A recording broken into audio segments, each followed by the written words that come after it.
এ যেন থমকে থাকা শহর, যানজটে সীমাহীন দুর্ভোগ নিত্যসঙ্গী। সাতক্ষীরা শহরের পাকাপোল এলাকা, শহরের 4টি সড়ক এসে মিলেছে একটি পয়েন্টে। সেখানে যত্রতত্র ব্যাটারি চালিত অটোরিকশার পার্কিং, ফলাফল ভয়াবহ যানজট। এতে ভোগান্তিতে সাধারণ মানুষ।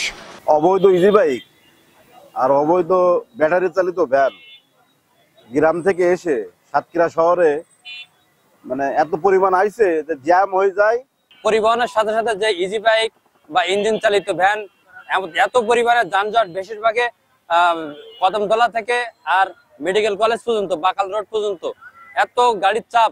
একই চিত্র নিউ মার্কেট, কেস্ট ময়রা মোড়, শহীদ নাজমুল সরণি সহ ব্যস্ততম প্রতিটি সড়কে প্রচণ্ড যানজট।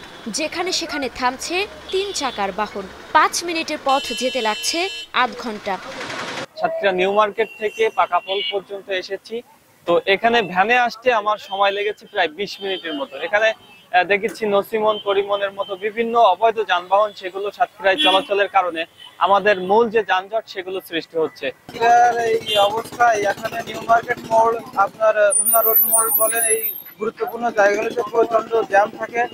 আমরা যারা পথচারী বা চলতে অসুবিধা হয়। যানজট নিরসনে জেলা আইন শৃঙ্খলা কমিটির সভার পর চলে অভিযান। জব্দ করা হয় অনুমোদনহীন অটোরিকশা। কয়েকদিন পর ফেরে আগের চিত্র।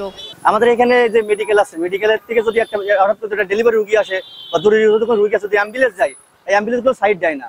এত পরিমাণে জ্যাম। সাধারণ ভ্যানওয়ালারা আছে না, এই যে বাইকওয়ালারা প্রচুর পরিমাণে জ্যামে লেগে থাকে। এখনো গাড়িগুলো জরুরি যে গাড়িগুলো সাইড দেয় না। প্রশাসনের দৃষ্টি আকর্ষণ করছে, অবশ্যই বিষয়গুলো দেখভাল করে। পৌরসভার লাইসেন্স করা 1-2টা না, প্রচন্ড গাড়ি আসতেছে ভাই। আমরা এই যে পৌরসভায় প্রতি বছরে রিনিউর টাকা দিচ্ছি, দিয়ে আমরা যে কাগজপাতি গুলো করতেছি, আমাদের এই কাগজের কোনো মূল্যায়ন নেই, কোনো মূল্যায়ন নেই। বাইরের গাড়ি এসে শহরে যেভাবে যানজট সৃষ্টি করতেছে, তাতে আমাদেরই চলার কায়দা থাকে না। পৌরসভার হিসেবে বর্তমানে শহরে চলাচল করছে 3 থেকে 4 হাজার ইজি বাইক, যার বেশিরভাগই অনুমোদনহীন। এবার জোরালো অভিযানের আশ্বাস দিলেন জেলা প্রশাসক। প্রাথমিকভাবে আমরা সিদ্ধান্ত নিয়েছি রেজিস্টার্ড যানবাহন যেগুলো, অর্থাৎ আমাদের যে ইজি বাইক, রেজিস্টার্ড ছাড়া কেউ সাতক্ষীরা চলাচল করতে পারবে না। একইভাবে সাতক্ষীরায় আমরা কয়েকটি পয়েন্ট চিহ্নিত করে দিয়েছি, বাইরে থেকে যেগুলো আসছে সেগুলো ওখানেই থেমে যেতে হবে। এটা আশা করি অনেকটাই দূর করবে আমাদের যানজট। এছাড়া সচেতনতামূলক কার্যক্রম চলমান এবং পুলিশ চেকপোস্টও বাড়ানোর সিদ্ধান্ত নেওয়া হয়েছে। সবচেয়ে যে বিষয়টা আনন্দের, সেটা হচ্ছে আমাদের সাতক্ষীরা শহরের যে মূল রাস্তাটা, সেটা কিন্তু সম্প্রসারণের কাজ শুরু হয়েছে।